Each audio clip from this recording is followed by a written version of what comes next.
Welcome, everybody, to Recap Thursdays on a Wednesday, because we don't like to make sense here, to the first ever Raethborne Recap for our series.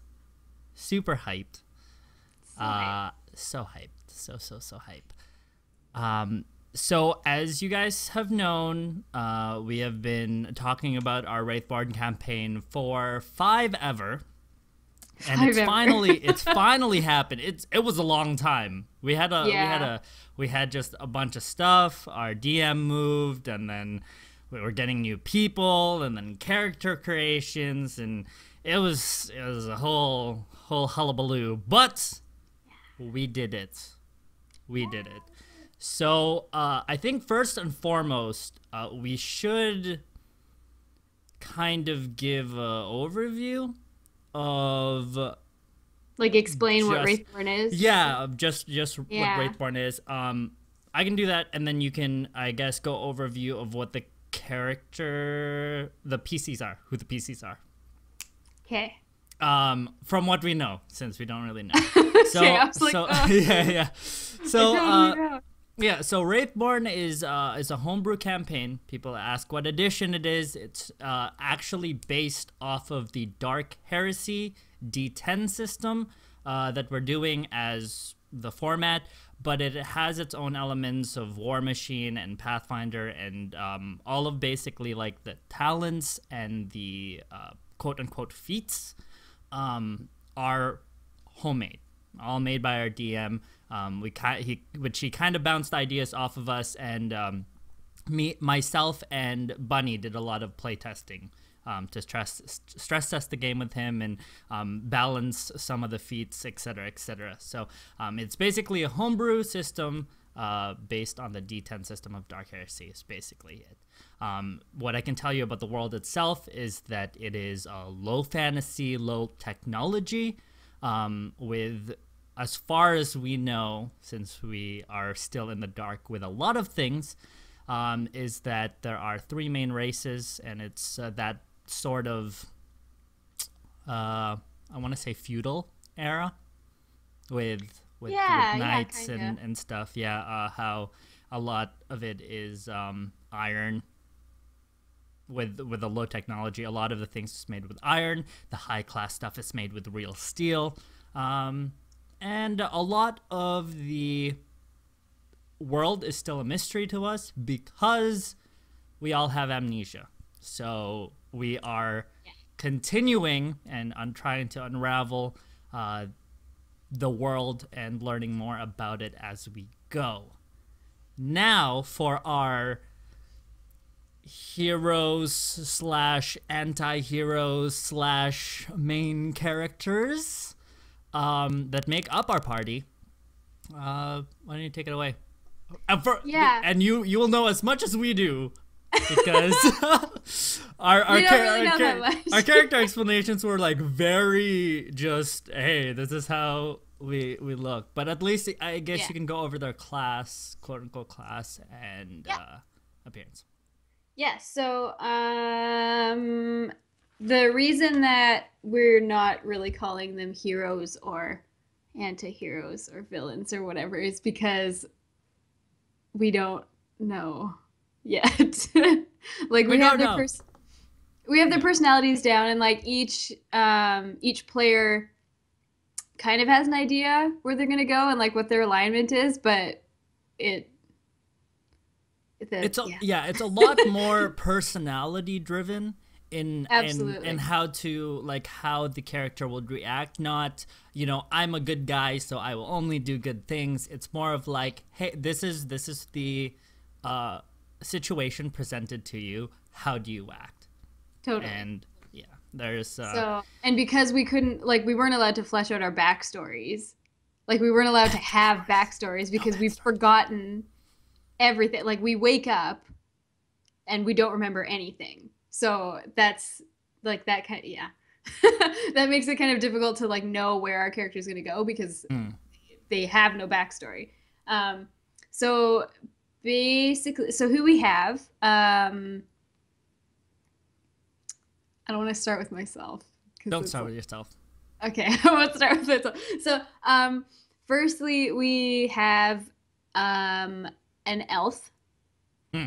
He is an assassin. Ish. Ish. He throws knives. Like I don't know if you can call him an assassin. He just throws knives. He's a knife thrower. That's the class he took. So I'm gonna call him an assassin. That's the class.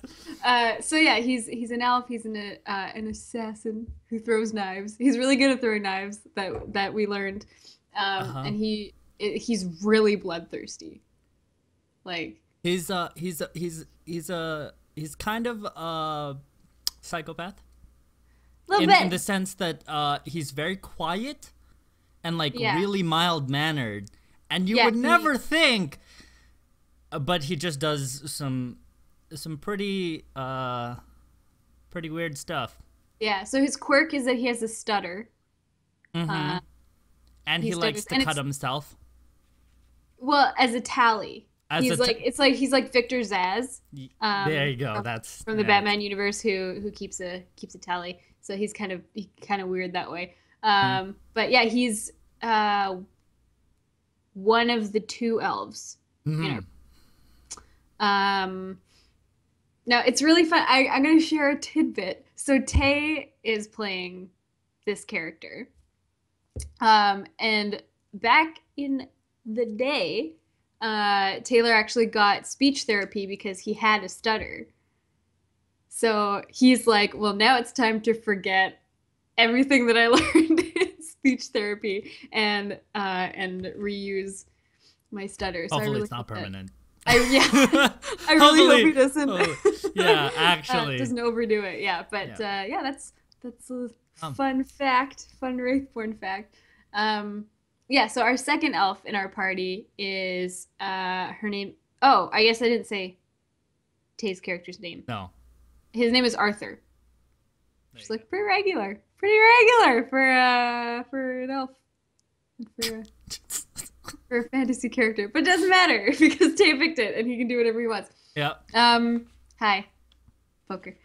So our second elf is her name is what's her name? I don't even know her name. It's Valineth, I think.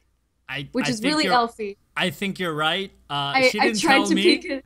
I know. I was I was looking over because I was sitting right next to Georgia, but I was so low down because I was on the couch, so I couldn't read it, and I didn't have my glasses on, so I was trying to figure out. It was I asked for it in character. I didn't get it, so I don't know it. Yeah. She was being super standoffish. It's so funny. Side fucking tangent because it wouldn't be one of these. The fucking first interaction that you had with her, classic. When she was being all like, really? You need to tell, and then you were just like, yeah, whatever, and you just shut her down. And she's no. like, tell me what's going on. I was like, I don't know shit, and she's like, okay, and then left, and I was like, let me do my thing. I'm busy doing a thing here. Yeah, it's she totally cock-blocked me right away. Fantastic. Or clam jammed or whatever you want to call it. I don't know. Anyway, so Valineth, Val. I think Jeff was just calling her Val. But we'll go with that. She's a caster, which is pretty rare in this universe. Yeah, she's a magic user. Yeah, magic use is very it's taboo. It's very taboo, as in if they find out. I think the general consensus, well, we know, but not our PCs, which we'll find out next session because we kind of have to ask. You turned into a fucking bird. You need to explain. Yeah. That was pretty abrupt. So casters or any magic users, magic is only is used by elves, and elves and humans do not get along. But there are some humans blessed with magical ability, and basically anyone who is found that is able to use magic is sentenced to death on the spot. Like they're just not. It's not okay. Yeah. So yeah. Yes. So there's Vel. She's a caster. We have another caster. We have two of them. We don't. Yeah. She's not a caster. What? Hollow's I not thought a caster. No, I thought she changed. tried to do a thing. Oh. Yeah. Hollow's not a caster. Oh yeah, she's like she was going to, and then she wasn't. She was going to be our second mage, but she ended up not being a caster. So I think she's like more of like a rangy, like she's like super rich. She was in the back like the whole time. No, not rangy as in like range as in distance, like a ranger. Like she's like a foresty person, I think. Because she had like a lot of leathers and pelts, right? And then she had like a bow staff. She's like wolf. I think she's like just a nature person. Yeah, she wanted like to. I remember her talking to us, and she was like talking about how she wanted to be similar to San from Princess Mononoke. Yeah, or like or the chick from Wolf and Spice and Wolf. Spice and Wolf. Spice and Wolf. Yeah, Hollow for Spice and Wolf. Yeah. But yeah, so that's Holo. Holo? Yeah, that's Holo. Like YOLO, but Holo. Yeah. Or like Holla. No. Remember, she would get mad if anybody said Holla. It's Holo. Okay. Holo. Hello. Yeah. Hello. Holo. Okay. It's me. Yeah, and then we have a dwarf. Because we have the most diverse party, and somebody had to be a dwarf, and it's dwarf diversity. It's Marcus. Yeah, it's funny. And the dwarf's name is Nurhaz, which you messed the. Yup. I don't know what it was. It's so bad. You that were like night. Nephis. You called him like Nephis or something. I was like, I messed up his name, and I was always like really hesitant to say yours because I was like so fearful that I would mess it up, and I still fucking did. I now know it's like Ileana. Why did I have such a problem with that? And I was like Ilisandra, and I'm just like, what the fuck? Yeah, but yeah, he's a dwarf. He has a mace and a shield now. He just had. Yeah, he's like really stoic. And he's the kind of guy that like grunts in conversation. Like one word replies. Yeah. He doesn't like anyone, but he's like he was warming up to he's really Deborah. A softy. Yeah. He's a marshmallow on the inside. He's definitely a marshmallow on the inside. His number one thing is just he likes to loot stuff. Like he a just lot. A lot. Like an unhealthy amount. He's like the obsession is real. Yeah. He's just like, oh, I'm gonna go search this body real quick. Yeah. Bear right back. Exactly. Yeah. So next, we have. I'm just going around the table, but I skipped myself because I'm saving myself for last. Yeah, because it's gonna be a segue. So next we have Senka's character. His name is Devril. He's an interesting person. Oh, I think you're just biased. Shucks you. But I'm super biased. But yeah, so Devril, he's this like he's human. He's human, yeah. He's got really long hair, like really long dark hair, and he's very sweet. Very sweet. He's really nice to everybody. He has proper manners. He's a gentleman. He acts like a knight. He's very very knighty. Yeah. Yep. We will get more in depth with him later. Next we have, or last but not least, we have my character. She is also a human. Her name is Ileana. She's a archer. But she's like super lazy. She doesn't. I like it. She has to. And she's like hot, but a total bitch. And she's hot. I like it. She is. She's hot. No, yeah. She's hot. She's a solid 10. 10 out of Solid 10. like fucking 11.5 on the Richter scale, please. Yeah. Yeah, so anyway, she is actually the first character that we see when the campaign starts. So it's and so we shall start because we have all the characters. Yeah. So everyone wakes up. Everyone wakes up. Oh my god, English is hard. So yeah, everybody wakes up in different spots. But we are localized to like this one town. Which is completely desolated. Like there are bodies in the streets. Buildings are on fire. Sounds of camp can be heard in the distance, like war camp. And there's definitely an army nearby. We're not sure what happened, but like some sort of like battle went down, and we got wrecked.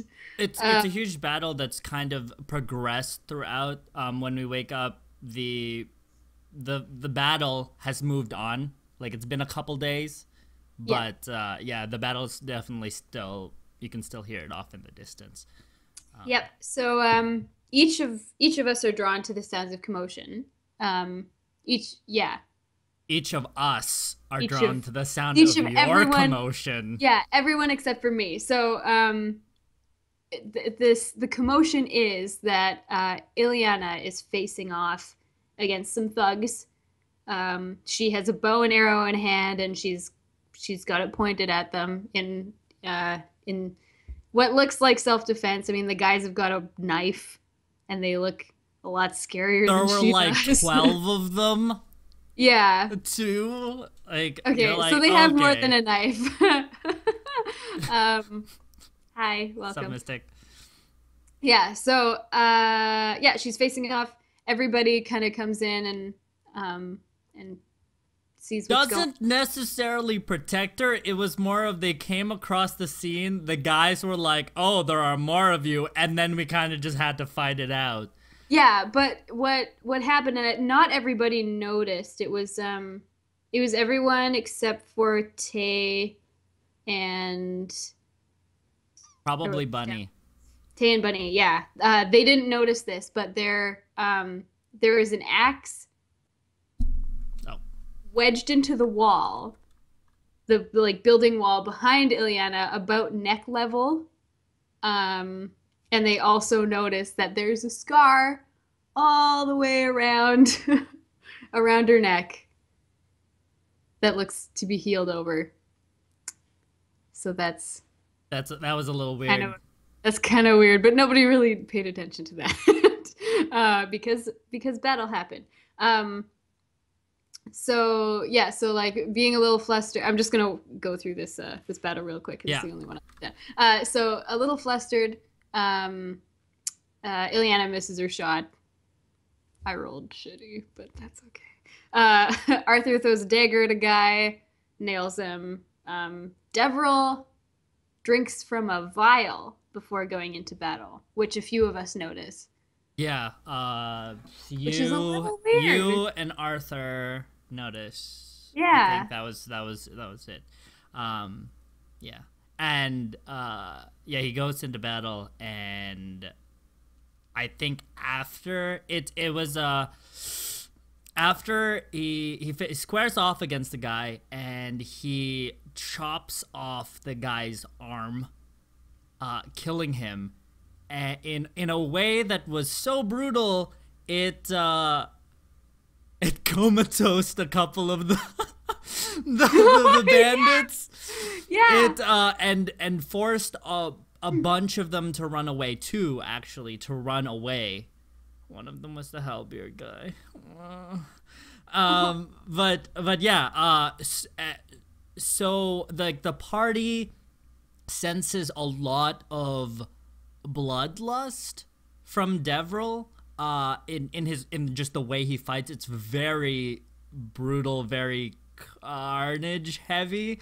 And he almost and a few of them notice, well, I don't know if I don't think you guys did, but he fights in the way that he's almost not thinking straight, which definitely perks up you and Arthur, because you're the one who saw him drink from something. Well, he seems he's to not be in like control in of a himself. trance. Like, yeah, totally. Yeah. He's not in the driver's seat. Somebody else in the driver's seat. Yeah. It seems. Yes. Yeah. So he's like super scary, and dudes run away and fall over and stuff. It's bad news for everyone else, except for Devril. Yeah. So then battle happens. People die. Yeah. Nerhus loots all of them. Oh, hold on. After the battle, the battle finishes with Devril basically over top of the guy, pounding his face to mush. Oh yeah. And we run away because we don't want to get. The closest person to him at the time was Bunny's character, was Nerhaz and Hollow, and it just ended up the Hollow was closer. Devril looks at her in a way that just makes her terrified, and she can't move, and he charges her, or he starts. No, I didn't charge because I wanted to like take as many turns as possible to get to her. So he starts walking towards her with the intent, well, it looks like, to kill her, but just before he gets to her, he kind of snaps out of it, and he has a very confused look on his face, as if he doesn't know what's happening.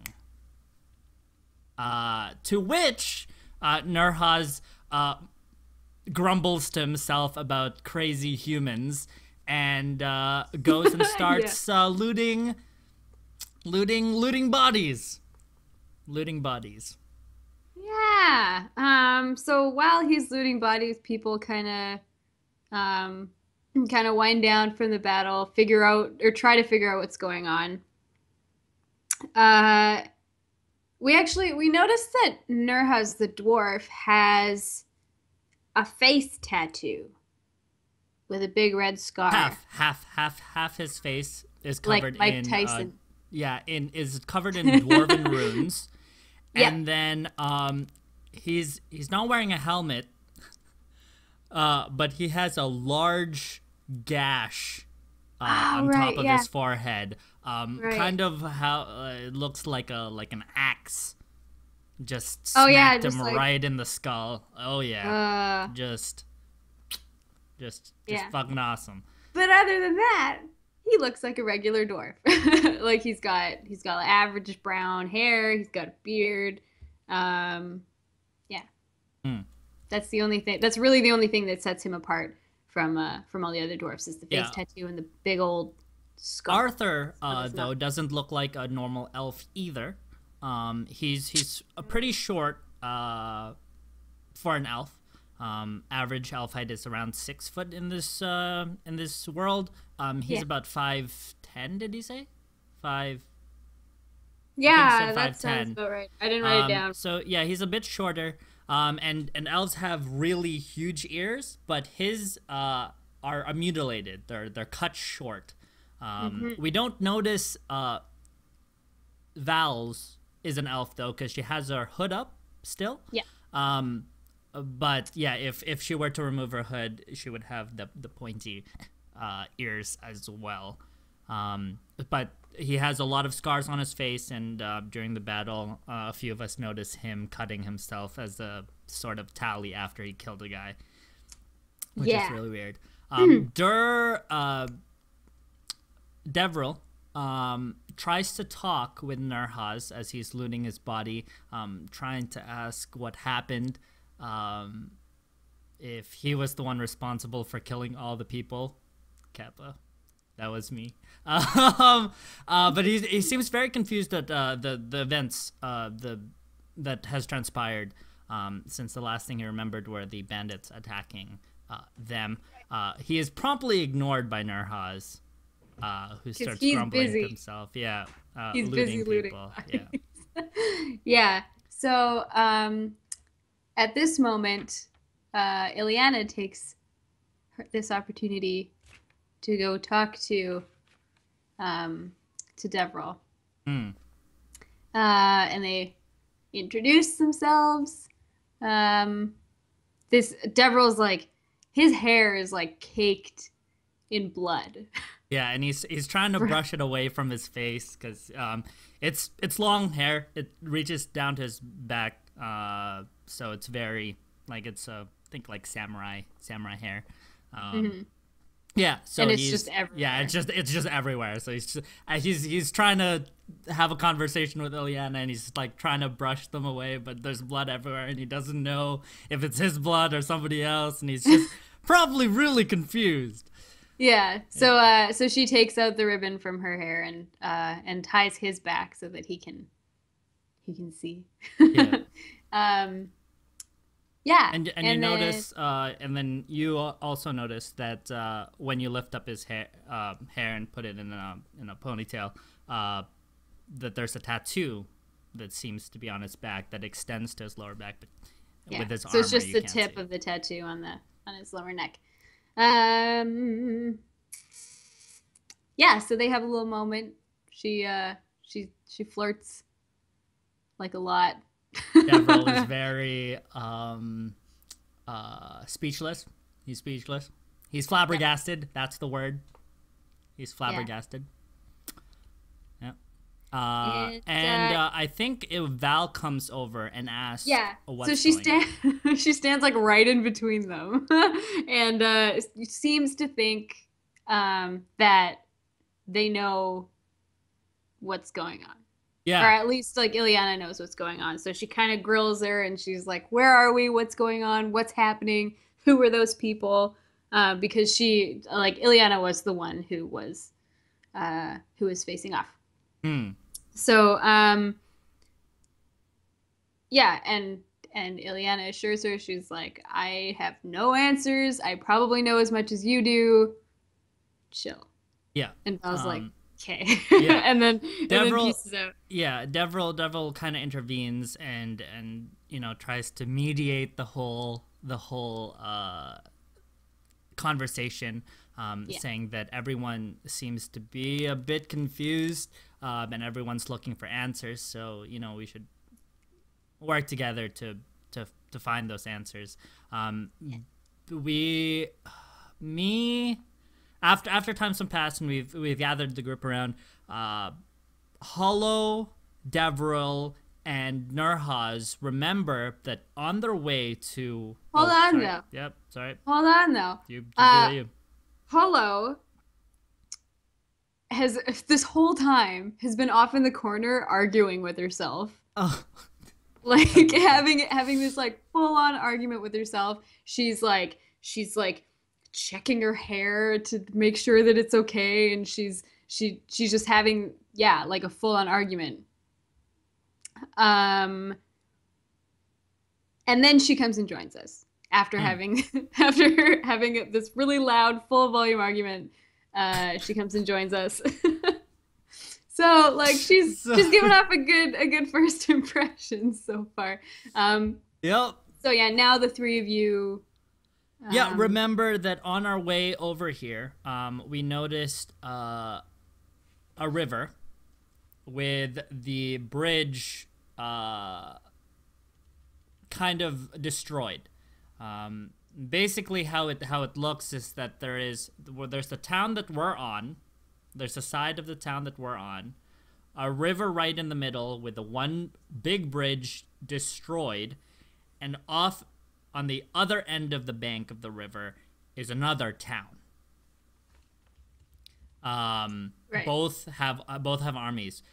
So it ends up you said something during the conversation with Devril about being thirsty. He apologizes that he doesn't have any water, or else he'd give it to you. Right. Oh yeah, he's like, "Are you okay?" And she's like, "Well, my throat's a little sore, like big old scar around her neck." She's like, "But I'm fine." little bit thirsty, and he's like, okay. Yeah. And so kept that in mind. And yeah, and so he's also caked in blood after pounding a guy's face in. Yeah. It turns out that he tells the group maybe we should go over there, grab some water, wash off, clean off, and hope then we can begin to sort out what's going on. So he chases after Nurhaz, who briskly passes by everyone, and we come across a villa. It's a very nice villa overlooking the river. It has outside stables, and in the courtyard is a horse ring, and we see a trail of bodies leading up to the stables. Yeah. The guards are wearing red, and they have the symbol of a angry ram, a red angry ram, on their shields and insignias. Yeah, angry. The slanted. He has the slanty eyebrows on. Yeah, his angry eyebrows on. Yeah. And that's. Devril notices that each one of these soldiers or house guard or whatever they are, that is dead, is killed very efficiently. They literally died in one attack. Either there's no damage to the rest of their bodies. It's just one attack that would kill them. Arrow to the heart. A slit of the throat. But just deep enough to hit the artery to kill them. So it's done very, very efficiently, very skillfully. But you also, I think you notice as well that the bodies make a trail towards the stables, and we find at the back of the stables a man dressed very nicely. He seems to, we can only infer that he's the person who owns the villa. Yep. He has a very nice sword that's snapped in half, which Nurhaz takes to repair for later. And he is like he's a pincushion. He has multiple pikes just stabbed in through him, and he's dead. He's dead. Yep. We look at the stables too, and it looks like all the horses. There's no horses in the stables, and all their saddles are taken except for one. There's one saddle left in one of the stalls. So again, we can infer that he was probably buying time for his family to leave, and the one horse, before he could mount, he died before then, and the horse probably got spooked or taken by looters, whichever one. Yep. So that was that. A couple of us. Oh, everyone except for Nurhaz go down to the river to wash off. Yes. And immediately so Deborah, Nurhaz goes upstream. Yeah, from me, because he doesn't know. He's like, I don't want any blood coming down my clothes. So Deborah's like, okay, and then he goes and bathes, which immediately Ileana follows him and strips down, woo, and goes in after him. Yeah, right, to him. She goes and seeks him out in the frickin' river. Because she's really curious about that tattoo that she saw earlier. But Devril's bathing in his shirt. Yeah, it's his undershirt. He took his armor off, so he's in his trousers, and he's in his undershirt. And as she approaches him, well, now that it's wet and has that whole see-through thing, she can see that the tattoo extends, not clearly, but extends the whole of his back. It's basically a big-ass mural. But you can't really make out any details because the cloth isn't really see-through. It's just white. It's whatever.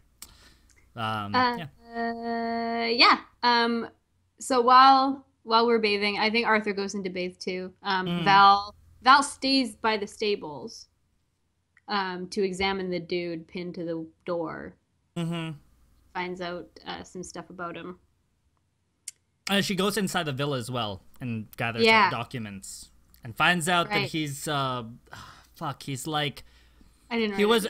I did. He was. I don't remember his name because I didn't catch it.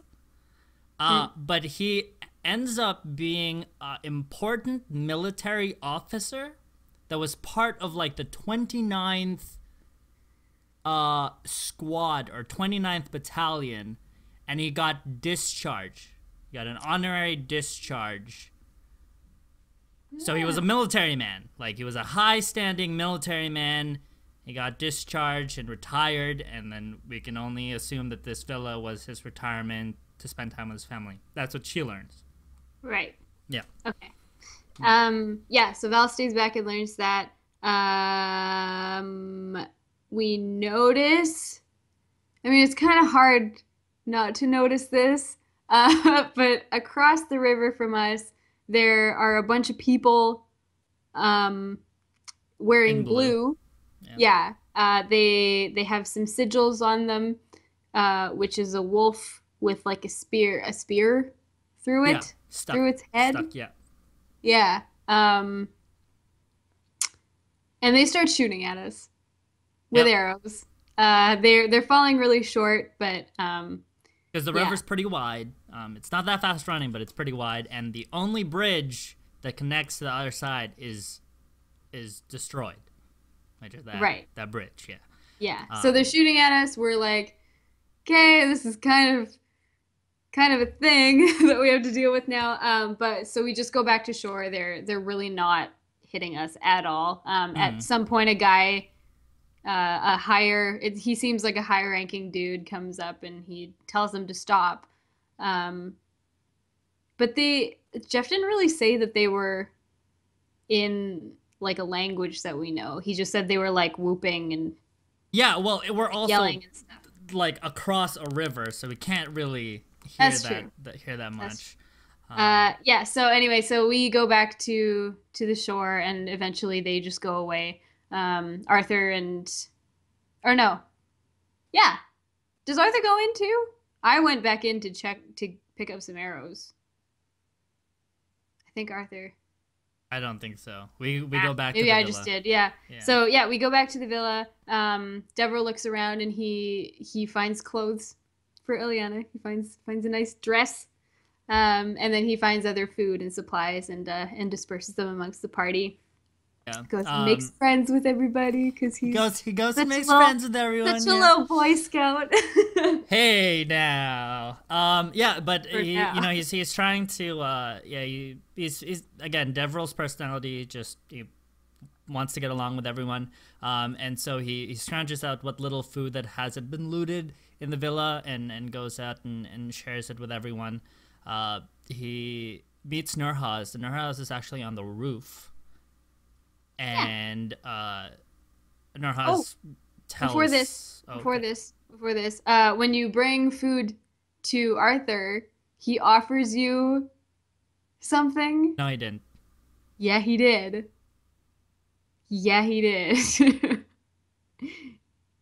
Are you talking totally about his illicit? Yeah, I have that written down before you visit the dwarf. He was when I visit Arthur, he's sitting on a pile of bodies that he turned into a bench. He piles up, I think, 3 bodies to sit on, and like he's looking in a room too. Yeah, and he's looking at a vial that contains a purpley liquid. Deverell hands his food, be like, I was wondering if you were hungry, and he obviously Arthur takes it and starts eating. And Tay was saying that he's just he's trying to figure out what it is. But Arthur's basically looking at it. But Devril doesn't stay long and exits. And I'm told... Oh, right. We find out that it's Angelus. Yes. Angelus, I have... It's a hardcore street drug. I went and rolled for it and found out that it was Angelus. But in the pit of my stomach, I feel like very uneasy for him having it. And I want to confiscate it, or I want to like destroy it. Because I know that he doesn't have, like, he shouldn't have it. So then I go to Nurhaz, who's up in the roof, surveying the area. He tells me what he sees. Again, basically, we are on one side of the town. There is a large group of men, like an army, camped out in red. Across is a large group of men clad in blue with a bunch of bannermen as well in different colors. But the different thing is there are no civilians on the side. Everything is destroyed and whatnot. And it only looks like patrols are going around, where on the other side there are still civilians around. Mm-hmm. Though, they're scurrying up around all over the place. And there is a road that leads outside of the town, into farmland and fields and etc. And he can't see where the road goes or where the next town is. But so he conveys all that information to Devril as he sits and chats as they eat on top of the roof. So they have a little bonding moment. Yeah. Yeah.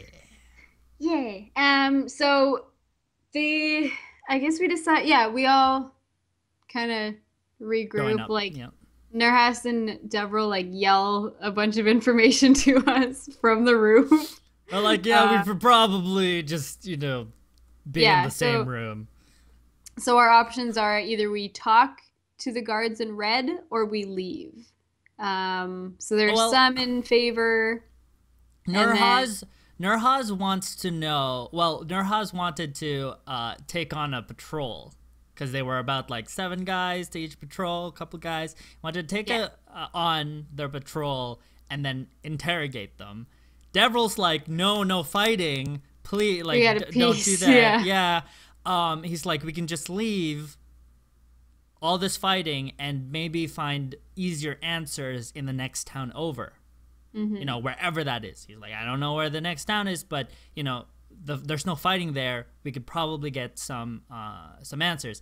And he also brings up the point that with all of Nurhaz's looting, they might just end up thinking that he's a bandit and then killing him, and then it's not going to go well for the group.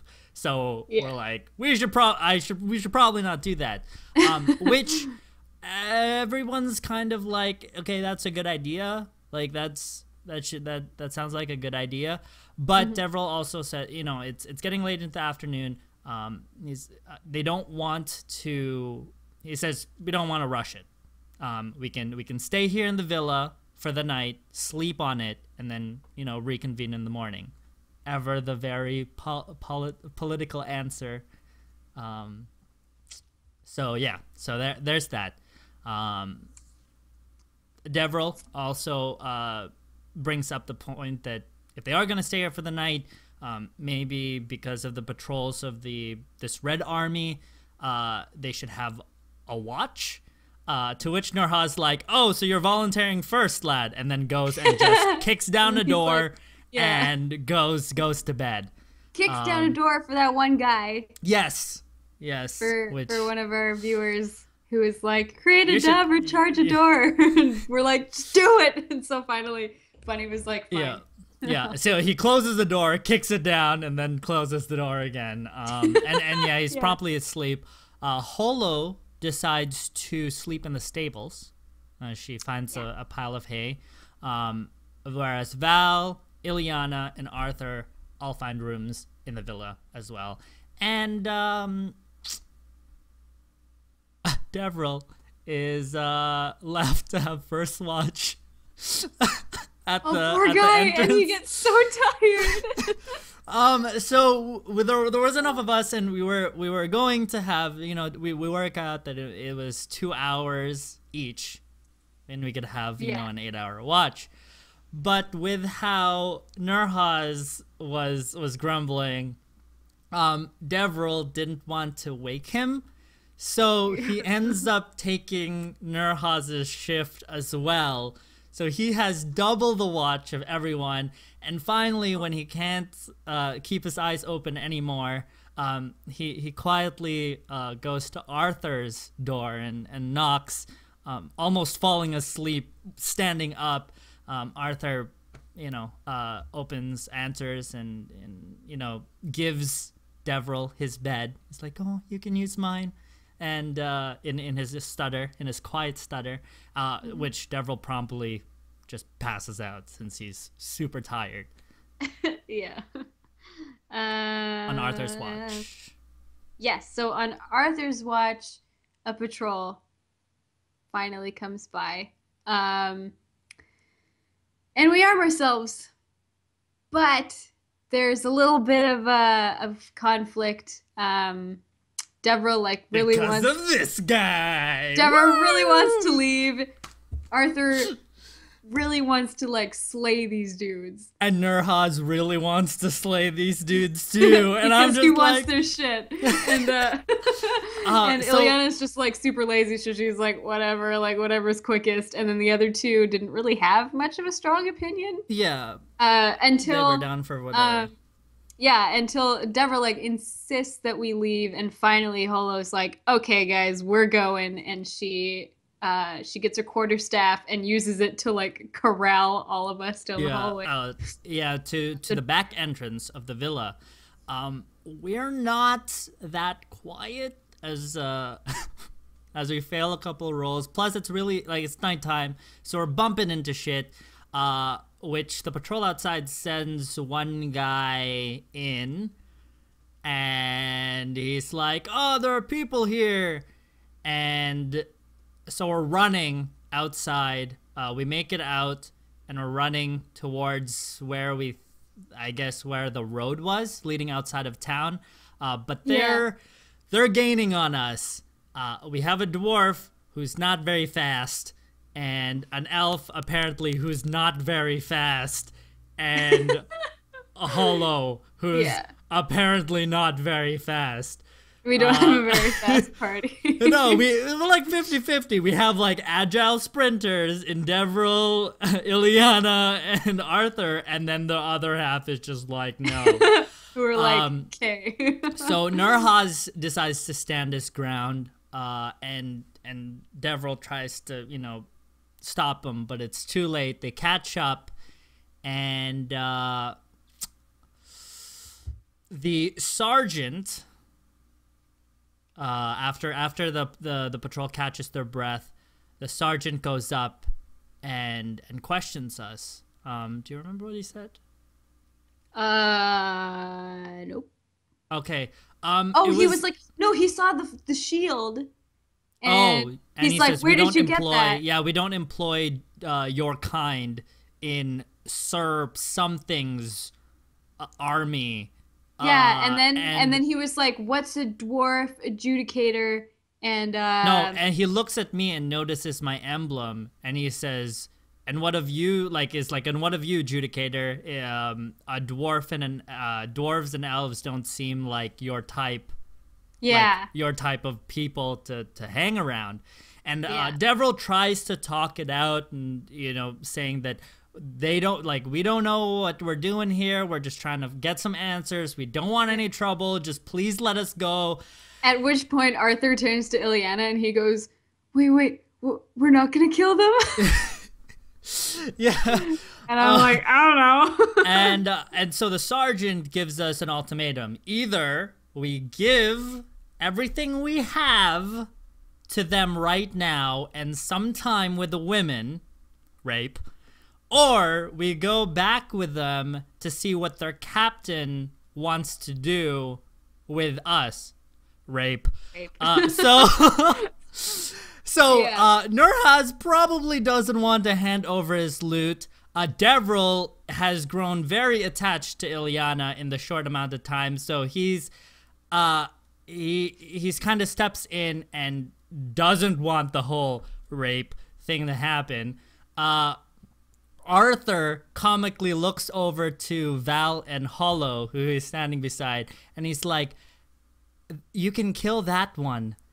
In a really like creepy and like it like was super hilarious. Serious. Yeah, be like, "That one, yeah, you can kill him," and they're like, "Yeah, we will."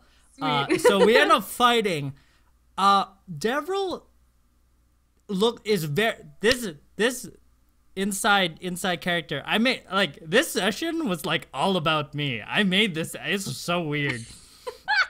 Yeah, you did. But it's okay because you're dynamic as all hell. Like you're not to mention I cleaned up everything. Like people would have died the second encounter if I had not. Okay, so I'm not going to tell you. Yes, I'm not going to tell you guys some like specific detail because you guys can, you know, tune in every Sunday and learn with everybody else.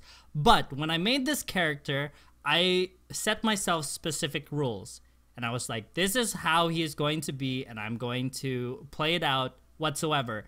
Now, I only prepared for one encounter, so I was up shit's creek without a paddle, and it would have required me to break a lot of the rules just for the sake of convenience. And I didn't want to do that, not on the first session. So I basically took a turn to do nothing, which I'm like, you know what, that's pretty cool, because Devril's really conflicted about the whole thing. He doesn't want to fight, he wants peace. But in that one turn that I take out, people got shit on. Arthur almost dies. Hollow takes a lot of damage. Nurhaz is fucking knocked out. Like, knocked the fuck out for like a round. And which throws Devril as a character into like trauma, like mental trauma. So as this battle is going on, Ilyana notices and looks over when a voice that is not Devril's very quiet and accented voice, and she sees Devril looking her directly in the eye, which something he's not done before, and he says, "Woman, come here." To which she obeys. Yeah, she's exactly. Like, and she makes her way towards him. She fires an arrow into the fray, and as she's taking out another arrow to string back her bow, he grabs her wrist, takes the arrow, cuts her finger, and puts it in his mouth. And then Devril proceeds to fuck the entire encounter up. True story. Yeah. So he yeah, I think in the fight though, Val shows her true colors and she starts singing and we're really confused. She turns into a fucking hawk. Yeah. And we're really confused. And the patrol says things like "burn the witch," and we're really confused. Yeah. And then Devril, Nurhaz is like taking like 3 guys on by himself. Arthur's bleeding out. And then Devril cuts 2 people in half and makes like and enjoys it. Absolutely. Like a lot. He cuts the first person in half. It was fantastic. That body shot was great. He one-shots the sergeant who wanted the rape. He wanted to do the whole thing. Slices him in half, and he starts laughing. It was great. I really wanted to laugh like that too. It was great. It was to which most of the patrol ends up being stricken in fear. One of them runs away, and like Yeah. Yeah, a ton of them. Only like one guy passed his willpower test for against fear, so it's fantastic. So yeah, after that, Devil sweeps the board. I don't know if you want to add anything, but the encounter ends, and all of it ends with him in a frenzy again, and we're like, we've seen this before. Yeah, go away, go the other direction. Except for Nurhaz, who's like, I'm gonna challenge this. And so he challenges. He wants to knock me out. Yeah. So basically, he grumbles about it. He's like, oh, humans, dumb humans, right? And he walks up to me and tries to smack me with his mace to knock me out. He misses. He fails. I am about to kill him. Like, literally just one-shot him. I roll. I fail my willpower test. I fate to pass it. And I do. Thank God. Because he was at like 0 HP. One hit would just kill him. So fantastic. But Devil snaps out of it. Looks at Nurhaz, who's beaten and bloodied, and proceeds to fall on his knees and just cry over this dwarf, saying how sorry he is, and how it always ends up this way, and how he's a mess. Devil is a mess. He's crying. He's worried. He's worried about Arthur as well, as Arthur's bleeding, and like that's how we end. Like, that is. Well, meanwhile, Arthur's like half dead. He got stabbed in the gut, and he's bleeding. On death's door. Yeah, like his friggin' his like intestines are like starting to leave his body. And the fucking failed medical test of him just trying to. Yeah. So eventually, I think this goes here. Eventually, Val helps him out, and they just like together they like do surgery on him, and it somehow works out, and Arthur's fine. So now we have a prisoner because there's one guy who's unconscious who we didn't finish off. Yeah, Val knocked him out. Val knocked him out. Yeah, and that was a nice blow to the head with her staff, and that is where we ended because it was late as. It was late as fuck. But it was great. It was totally worth it. And that was the first session of our Raethborne campaign. So if you guys are just joining, we do